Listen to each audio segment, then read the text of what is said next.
Hello friends, very good morning to all of you and most welcome to join this session. आज के session में हम बिहार विशेष पे आधारित लेक्चर नंबर 4 करेंगे। इसके पहले हमने 3 सेशन कर लिए हैं ऑलरेडी, तो प्लेलिस्ट में आप चेक करके टेस्ट अटेम्प्ट कर सकते हैं। इसमें हम 10 क्वेश्चन अटेंड करते हैं बुलेटिन पॉइंट्स की तरह, और जो इंपॉर्टेंट सेक्शन होता है उस क्वेश्चन से रिलेटेड तो एक्सप्लेनेशन में हम उसको डिस्कस करते हैं। ठीक है, तो चलिए इस इंटरेस्टिंग सेशन को स्टार्ट करते हैं। देखिए, सेशन पसंद आए तो सेशन को लाइक जरूर कीजिएगा, फीडबैक दीजिएगा अपना। अदरवाइज अगर पसंद नहीं आता है तो फिर ये आपके ऊपर डिपेंड करता है, आप डिसलाइक भी कर सकते हैं। ठीक, तो चलिए देखते हैं आज के इंपॉर्टेंट क्वेश्चंस। तो फर्स्ट क्वेश्चन आपके सामने है, विदेशिया किस राज्य की पारंपरिक कला है? बताइए। मध्य प्रदेश, बिहार, उत्तर प्रदेश, राजस्थान। तो इसका सही जवाब क्या है? बिहार। ठीक है, तो इसका सही जवाब है ऑप्शन नंबर बी, बिहार की विदेशिया एक राज्य की पारंपरिक कला है। ठीक है, अब इसमें हम थोड़ा सा विदेशिया के बारे में जान लेते हैं। ठीक है, ये है क्या? विदेशिया आखिर एक कला है, पारंपरिक कला है, तो है क्या? एक लोक नृत्य है। विदेशिया क्या है? एक लोक नृत्य है। ठीक है, लोक नृत्य। ओके, तो ये चीज़ क्लियर हुआ। विदेशिया क्या है? एक पारंपरिक कला में लोक नृत्य है। दूसरी बात, इसकी गठन या इसकी उत्पत्ति कब हुई थी? ठीक है, किस शताब्दी में? तो इसकी 20वीं शताब्दी में इसकी क्या हुई थी? उत्पत्ति हुई थी। ठीक है, इस परंपरा की। ठीक है, अब इसको इसके होता है ना कि इसके फादर कौन है, इसके डिस्कवर करने वाले व्यक्ति का क्या नाम है ना? तो इसकी उत्पत्ति का श्रेय जाता है भिकारी ठाकुर जी को। क्या नाम है उनका? भिकारी ठाकुर जी। ठीक है, तो अगर ये क्वेश्चन ऐसे घुमा के बनता है तो आपसे बनना चाहिए। ठीक है, तो भिखारी ठाकुर जी इस नृत्य की उत्पत्ति करता है। उन्होंने समाज में प्रचलित सामाजिक मुद्दों और कलंक पर अपने विचार रखने के लिए क्या किया था? इस नृत्य का एक रूप दिया था। जैसे समाज में जो भी प्रचलित कुप्रथाएं होती हैं, ठीक है, जो भी सामाजिक मुद्दे होते हैं, जो भी कलंक होते हैं, ठीक है, उन पे ध्यान जाता नहीं है लोगों का, तो इन्होंने उन चीज़ों को क्या किया? एक नृत्य कला में उपस्थित लोगों के सामने रखने की कोशिश करी। ठीक है, चलिए अगला क्वेश्चन देखते हैं। एक मिनट, अगला क्वेश्चन पढ़िए ध्यान से। क्या है? मैथिली नववर्ष के पहले दिन को चिन्हित करने के लिए कौन सा त्यौहार मनाया जाता है? तो मैथिली नववर्ष आपको याद होनी चाहिए, उसके पहले दिन को चिन्हित करने के लिए कौन सा त्यौहार मनाया जाता है? बताइए। जूड़ शीतल, बुद्ध जयंती, करम महोत्सव, मकर संक्रांति। इसका सही जवाब क्या है? देखिए, क्या है ना, जवाब देने से क्या होता है कि आपको ना वो लंबे समय तक आपके दिमाग में टिकती हैं चीज़ें। तो इसका सही जवाब है ऑप्शन नंबर ए, जूड़ शीतल। ठीक है, तो मैथिली नववर्ष के पहले दिन को चिन्हित करने के लिए जूड़ शीतल नाम का त्यौहार मनाया जाता है। अब इसके बारे में थोड़ा सा हम जान लेते हैं। ठीक है, यह भारत के मिथिला क्षेत्र में, ठीक है, मैथिली द्वारा मनाया जाता है। ठीक है, भारत के मिथिला क्षेत्र में, मिथिला क्षेत्र कहाँ पे है? अभी वर्तमान बिहार में। ठीक है, जिसे निर्याण मेष संक्रांति भी कहा जाता है। क्या कहा जाता है? निर्याण मेष संक्रांति। यहाँ पे मैं लिखता हूँ निर्याण मेष संक्रांति। ठीक है, किसको? जूड़ शीतल त्योहार को क्या कहा जाता है? निर्याण मेष संक्रांति। जैसे क्या होता है, एक संक्रांति होता है ना, मकर संक्रांति, तो इसको निर्याण मेष संक्रांति कहा जाता है। ठीक है, तो इस महोत्सव के दौरान क्या होता है, मिथिला के लोग क्या करते हैं? चूल्हा रानी या चूल्हे को बहुत जरूरी आराम देते हैं और पिछले दिन के लिए तैयार भोजन का सेवन करते हैं। मतलब चूल्हा की पूजा एज ए क्वीन करते हैं। ठीक है, जैसे जो चूल्हा होता है ना, जिसपे क्या होता है, हम खाना बनाते हैं, ठीक है, तो उसको क्या करते हैं? एक दिन के लिए आराम देते हैं और चूल्हा रानी की पूजा करते हैं। ठीक है, उसको क्या बोलते हैं? वो चूल्हा रानी। और एक दिन पहले पकाए गए भोजन का उस दिन सेवन करते हैं। ठीक है, तो ये चीज़ भी आपको पता होना चाहिए। ऐसे घुमा के क्वेश्चन बने कि जूड़ शीतल त्यौहार से कौन से टर्मिनोलॉजी संबंधित है। ठीक है, तो इसमें चूल्हे को रानी की तरह पूजा जाता है। ठीक है, और इसमें इंपॉर्टेंट क्या है, इसके अलावा जो घर के बुजुर्ग होते हैं ना, रात भर मिट्टी के बर्तनों में पानी जमा करते हैं और अगले दिन क्या करते हैं, परिवार के सदस्यों के सिर पर छिड़कते हैं उन पानी को। ठीक है, तो ये जूड़ शीतल का एक त्यौहार है जो मैथिली नववर्ष के पहले दिन को चिन्हित करने के लिए मनाया जाता है। ओके, अगला क्वेश्चन देखिए। बिहार में किस त्योहार के दौरान चंद्रमा और भगवान गणेश की पूजा की जाती है? बताइए। मलमास, चौरचन, सका चकेया, करम। तो इसका सही जवाब क्या है? देखिए ABCD में एक ऑप्शन सही है, बताइए कौन सा ऑप्शन सही है? इसमें जो बी ऑप्शन है ना, चौरचन, ये सही जवाब है। बिहार में चौरचन त्योहार के दौरान चंद्रमा और भगवान गणेश की पूजा की जाती है। अब चौरचन के बारे में थोड़ा सा जान लेते हैं, ठीक है। ओके, चौरचन या इसको क्या बोलते हैं, चौथ चंद्र भी कहते हैं। इस त्योहार को क्या कहते हैं? चौरचन या चौथ चंद्र, ठीक है। जिसमें मिथिला में जो चंद्रमा की क्या की जाती है, पूजा की जाती है, ठीक है। और इसको बड़े ही उत्साह के साथ मनाया जाता है। कहाँ पे? मिथिला में। तो मिथिला की संस्कृति सदियों से ये प्रकृति जैसे होता है ना, इन्वायरमेंट के प्रोटेक्शन से रिलेटेड, कंजर्वेशन से रिलेटेड बात की जाती है, ठीक है। तो एक वहाँ की एक कल्चर रही है जो सदियों से चली आ रही है, ठीक है।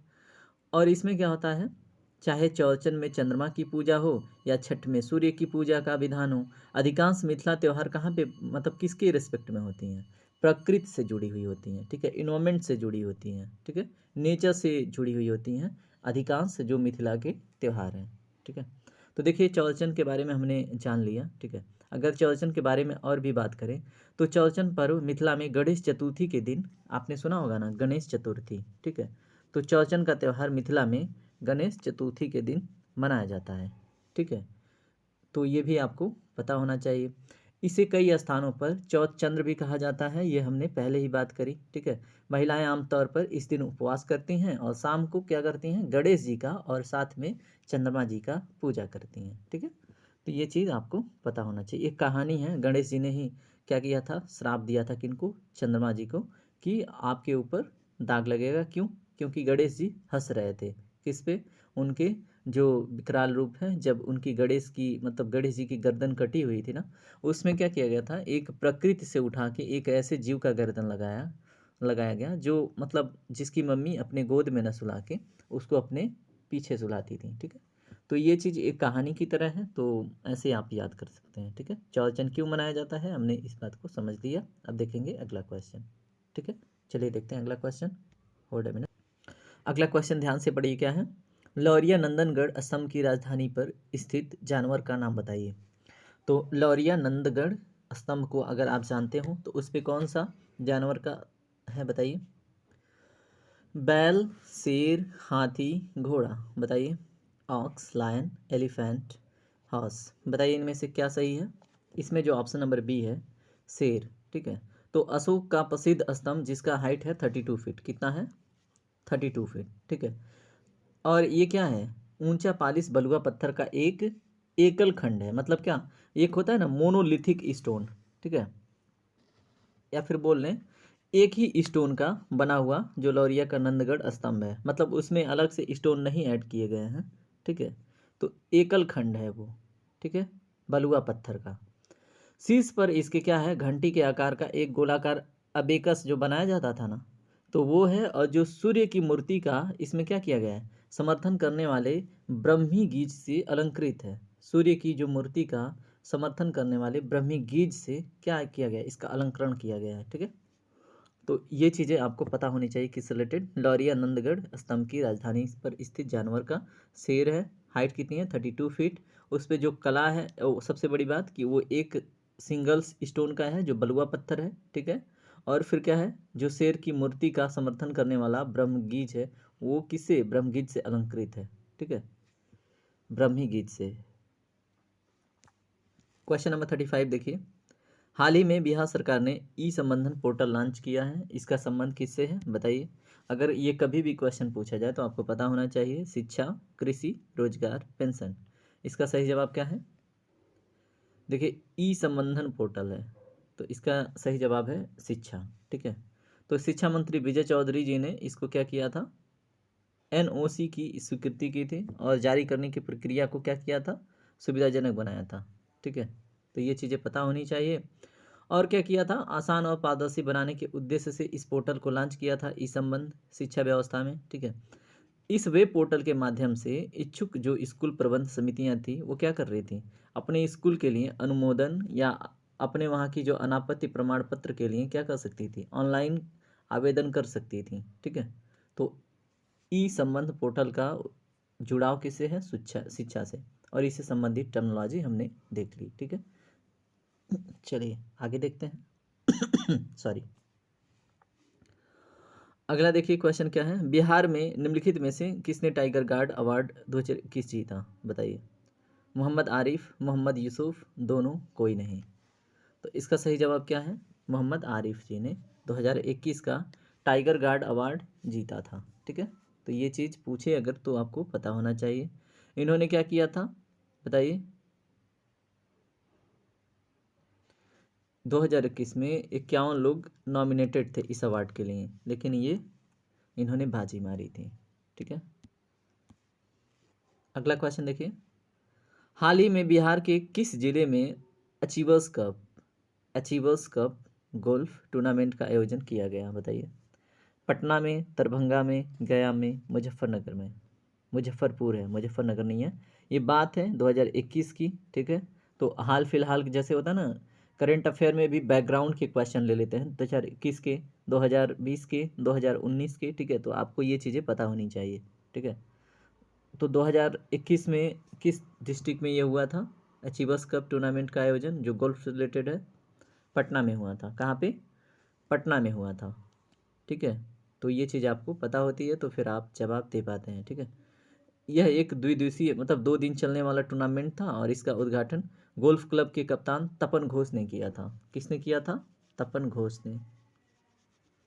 ठीक है, ये भी आपको पता होना चाहिए। ठीक है, और इसमें क्या किया गया था, एक बात और, इसमें जो मेजर मंजीत सिंह थे सरला और फिर आर कल्याण जी की देखरेख में यह टूर्नामेंट पिछले 6 साल से गोल्फ क्लब में आयोजित किया जा रहा है। ठीक है, किनके निगरानी में, मेजर मंजीत सिंह सरला और आर कल्याण जी की निगरानी में। ठीक है, 6 साल से, यानी कि 2021 से पहले 6 साल से।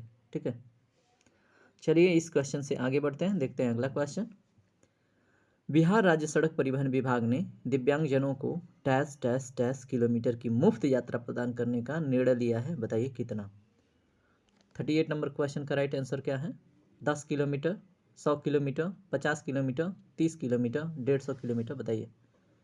इसका सही जवाब है ऑप्शन नंबर बी, 50 किलोमीटर। ठीक है, तो विकलांग व्यक्तियों के लिए जो होती है ना पब्लिक बसें होती हैं, पब्लिक ट्रांसपोर्ट होता है, ठीक है, उनको अधिक आरामदायक और सुविधाजनक बनाने के लिए बिहार राज्य परिवहन निगम ने क्या किया, उन्हें राज्य द्वारा संचालित बसों में 50 किलोमीटर, ये जो आपको खाली जगह लग रहा है यहाँ पे 50 किलोमीटर क्या करेंगे, मुफ्त यात्रा की सुविधा प्रदान की जाएगी।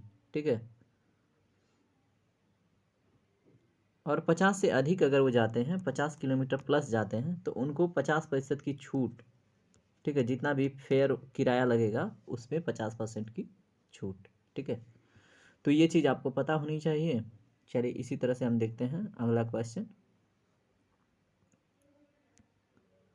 अगर बात हो, ये नींव कब रखी गई थी इस चीज़ की, ठीक है, तो 2017। ठीक है,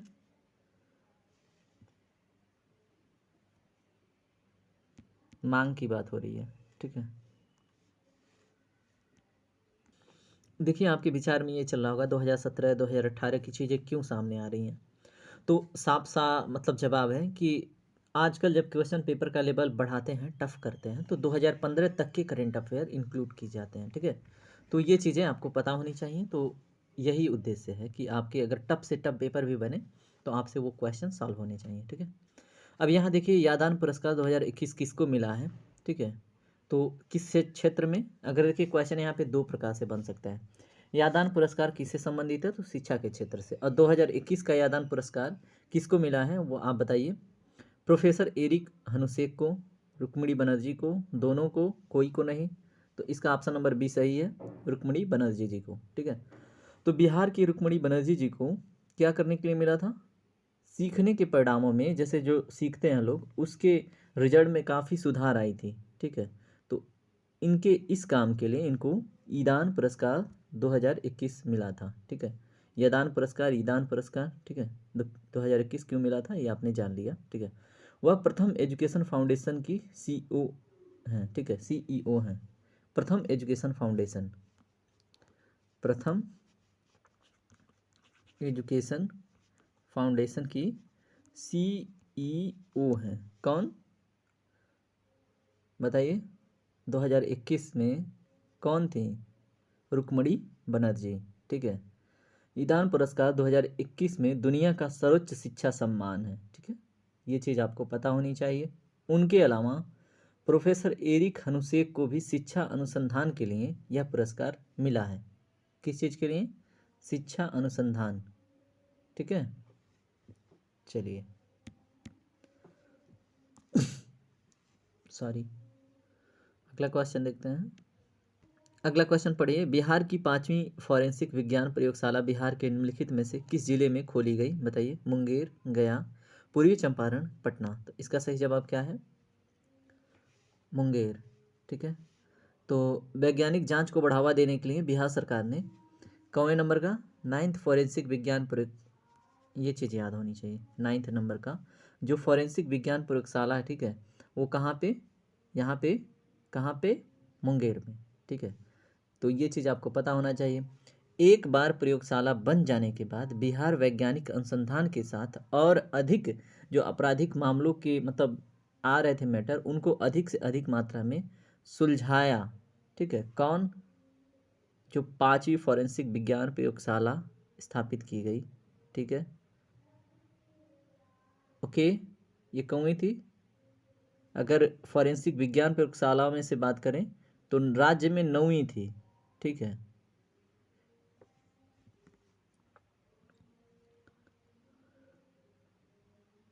चलिए, इसमें ठीक है, इतना इम्पोर्टेंट नहीं है ये क्वेश्चन, तो ठीक है, इतना ही जानिए। अगर सेशन आपको पसंद आता है तो सेशन को प्यार दीजिए, लाइक कीजिए, दोस्तों में शेयर कीजिए, सब्सक्राइब कीजिए। Thank you very much. और प्लेलिस्ट में और भी बहुत सारे इंटरेस्टिंग क्वेश्चन हैं, ठीक है, तो उन्हें भी एंजॉय कीजिए। Bye bye.